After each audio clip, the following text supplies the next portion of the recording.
Titikom kanyang bibig sa taglay niyang kulit, tsak ika'y mapapaibig. Ang bibi mo at ang bibi ko.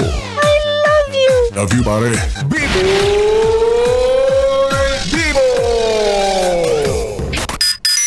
Yes, friend! Minsan ka na rin bang sinabihan ng I won't give up? Pero bigla kang iniwan nung may nakita siyang mas masarap. Aww! Yan ang sinasabi ko sa'yo. Ang dali-dali mong mauto. Ang dali-dali mong mabola. Ang dali-dali mong maniwala. Ang dali-daling sabihin nun eh. Kahit sabihin ko sa'yo na ikaw, hindi kita susukuan. Pero pag may nakita akong mas better, madali lang din kitang iiwan. O hindi ka nun si Biboy Bibo ha. Baka naman sabihin nyo katulad ako ng ex ninyo na walang isang salita. Hindi ganon. Kapag sinabi kong mahal kita at hindi kita iiwan, tandaan mo yan. Gusto mo ako pumaghatid sa'yo hanggang purgatorio. Para lang mapatunayan ko sa'yo na totoo at tapat ang pag-ibig na meron ako. Kaya ikaw, yes friend ha, maging masiyasat ka na.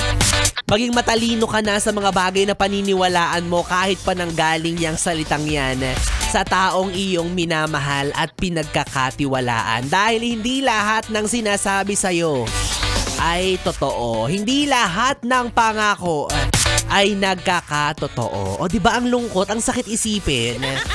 Kung pwede lang din naman talaga sana, 'di ba, na mangyari, matupad lahat ng sinasabi sa atin, lahat ng mga mabubulaklak na, 'di ba, panunumpa. Mangyari, kaso wala eh. May mga taong lumalabag. 'Di ba? At yung mga taong 'yan, walang yabag. 'Di ba? Kaya ikaw, yes friend ha, tandaan mo. Kapag magmamahal ka ng isang tao, at talagang taos-puso naman yung pag-ibig mo para sa kanya, 'di ba? Tapos syempre hindi maiiwasan dahil sa bugso ng damdamin, dahil at peak yung hormones mo, Kaya yung testosterone mo. Yung tipong mahal na mahal mo siya, 'di ba? Yung talagang nararamdaman mo yung nag-aalab mong pag-ibig para sa taong ito. Alam ko, gets naman kita na talaga makakapagbitaw ka ng mga salita na mahal kita, hindi kita iiwan, hindi kita ipagpapalit. Alam ko na, 'di ba, masasabi mo yun kasi nga in love ka eh. Diyos ko naman. Pero sana, 'di ba, as much as possible and as much as you can, panindigan mo pa rin, 'di ba? Kahit na dumating yung mga pagkakataon na tila dinidilaan ka ng tukso. Dinidilaan ng tukso. Sana all dinidilaan. 'Di ba? Kapag dumating yung mga moments na natatempt ka, 'di ba? Andiyan ang tukso at umaaligid-aligid sa'yo. Kantahin mo lang ang kanta ni Eva Eugenio.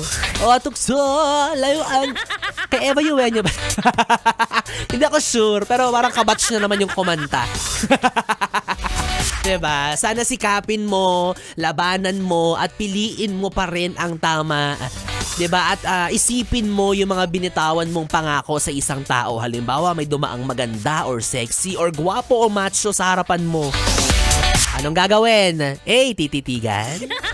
B. Aalamin ang pangalan. Letter C. Titikman. O D. Iiwasan.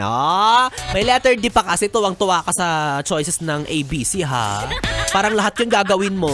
O syempre dapat iwasan mo, 'di ba? Isipin mo na kapag ginawa mo yung mga bagay na hindi maganda, 'di ba? The moment na tumitig ka sa isang dalaga mula ulo hanggang paa, nagkasala ka na.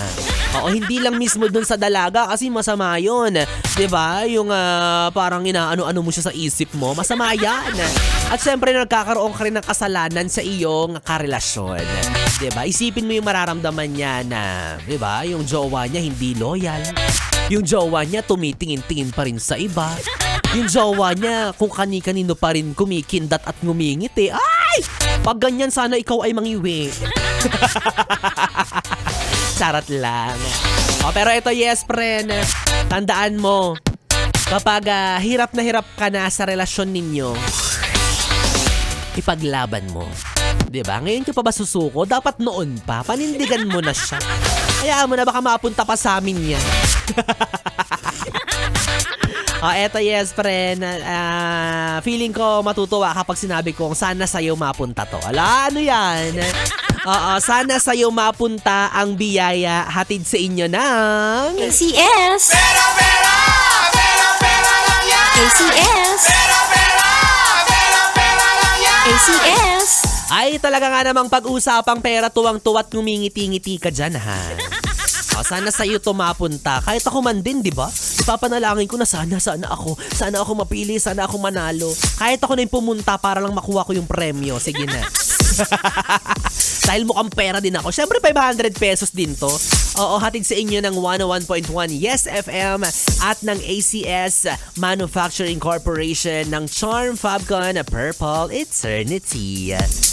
Eto na yes friend, para sa tsansang manalo ng tumataginting na 500 piso. Simpleng-simple lang ang gagawin mo. Sagutin mo lang ang simpleng-simpleng katanungan ni B-Boy Bibo para sa'yo. Eto na ang ating question for this promo. Nako, feeling ko challenging tong question na to para sa'yo. Pero dapat alam mo to. Eto na ang tanong. Kailan at saan gaganapin ang fiesta? Ang taas kasi nun. Hindi ko magaya. Oo, ang fiesta. Pumipiyok. Yung fiesta, yan. Dapat pala base lang ako. Hindi pala pwede maging tenor si B-Boy Bibo. Saan gaganapin at kailan gaganapin ang fiesta ng Yes FM? Dapat alam mo na yan. Diyos ko, nag-ikot-ikot na kami.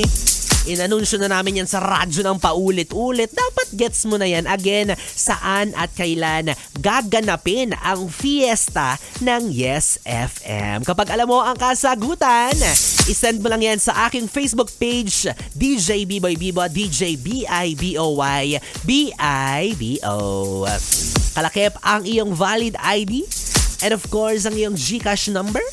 At dapat sa pagtatapos ng programa ko, nakatutok ka pa rin dahil kung hindi, bye-bye 500. Sayang naman. Diba? Dahil inaalam ko po, chinecheck ko po kung nakikinig pa or hindi na. Dahil kapag hindi na, ang 500 mapupunta sa aking bulsa. Charot. Ay, charot lang. Siyempre, pipili tayo ng ibang winner na nakikinig pa. Okay, tandaan mo yung mga mechanics na yan. Sundin mo lahat yan.